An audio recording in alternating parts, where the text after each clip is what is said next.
안녕하세요. 미리네 라이브 상모모입니다. 오늘 경기에서 토트넘이 가장 어려움을 겪었던 이유는 손흥민, 케인, 쿨루세스키가 첼시의 3백의 압박을 이겨내지 못했기 때문이었다. 전반전에는 콘테가 투엘의 전술에 완전히 밀렸다라고 요약을 한다면, 후반에는 콘테가 투엘을 이기기 위해 중간중간 전술적 변화를 가져오면서 결국 토트넘은 첼시와의 맞대결에서 5연패의 그늘에서 벗어나게 되었다라고 요약을 할 수 있습니다. 지난 시즌만 보더라도 첼시를 단 한 판도 이기지 못한 토트넘이었고, 심지어 비기지도 못했었습니다. 손흥민과 케인을 어떤 팀들보다 효율적으로 막아냈던 첼시였기 때문에 맨시티와 리버풀과는 달리 첼시는 토트넘에게 강한 모습을 보여줬었습니다. 그리고 토트넘이 이번 시즌 정말 많은 선수를 영입을 하며 4위권을 넘어 우승권에 도전을 하겠다라는 당찬 포부를 밝혔었는데요. 사실 첼시를 넘는 것이 가장 중요합니다. 리버풀과 맨시티의 2강 체제가 예상이 되고, 냉정하게 첼시, 아스날 그리고 토트넘이 3위권 싸움을 할 것으로 예상이 되기 때문이죠. 그리고 토트넘은 첼시에게 약한 모습을 보여왔었기 때문에 승점 6점이 걸린 경기에서 이 두 팀의 이번 시즌 승자는 누가 될 것인지 궁금증을 자아내게 하는 경기였습니다. 그리고 이 경기에서 결국 케인의 극장골에 힘입어 두 팀은 무승부를 거두었고 승점 1점씩을 나누어 가졌습니다. 콘테와 투엘이 경기 중 신경전을 벌이고, 경기가 끝난 뒤에는 악수 때문에 신경전이 거세지며 두 감독이 퇴장을 당하는 사태까지 벌어지게 되었습니다. 두 팀이 보여준 경기력만큼이나 동일하게 두 감독의 신경전 또한 대단했던 경기였습니다. 손흥민은 소파스코어 기준으로 6점대의 평점을 받았고 유효슈팅 1회, 키패스 1회를 기록했습니다. 79분 페리시치와 교체 아웃이 되었는데요. 이번 경기에서 올 시즌 첫 득점을 기대했으나 아쉬운 성적이었고, 손흥민 선수에 대해 평가하자면 리스 제임스에게 꽁꽁 막혔던 경기였다라고 볼 수 있을 것입니다.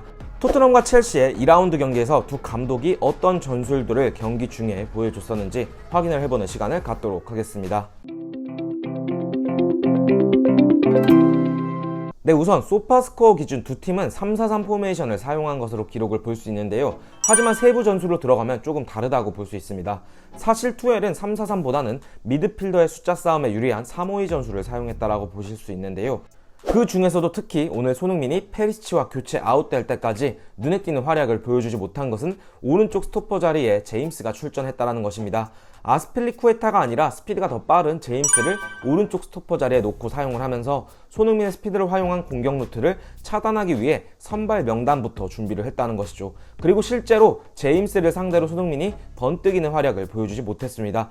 손흥민에게 공이 연결되지 않았던 것이 토트넘이 첼시에게 전반전은 전술적으로 밀리는 경향을 보여줬다라고 볼 수 있는데요. 앞서 말씀드렸듯이 첼시는 미드필더의 숫자 우위를 점해 전반전 내내 토트넘을 압도하는 경기력을 보여줬습니다. 캉테와 마운트 그리고 조르지뉴가 역삼각형 형태의 미드필더 라인을 구성하면서 임했죠.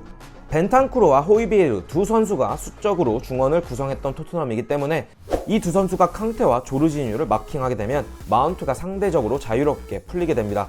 토트넘의 3백이 첼시의 3백을 압박하면서 토트넘의 두 명의 미드필더도 같이 압박을 들어가게 되지만, 첼시에는 마운트가 프리한 상황이 풀리게 되기 때문에 공격 전개 활로를 잘 풀 수 있었습니다.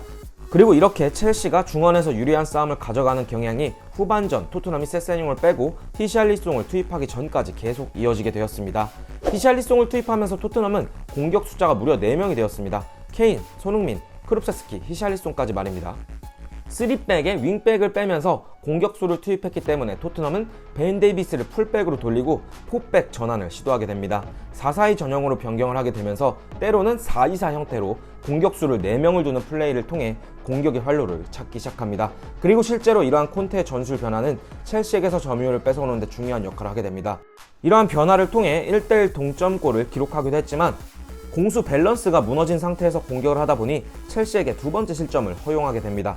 하지만 첼시에게 역전골을 헌납한 이후로 토트넘은 공수 밸런스를 다시 찾기 위해 손흥민을 빼고 페리시치를 투입하면서 원래의 전형 3-4-3으로 돌아가게 되었습니다.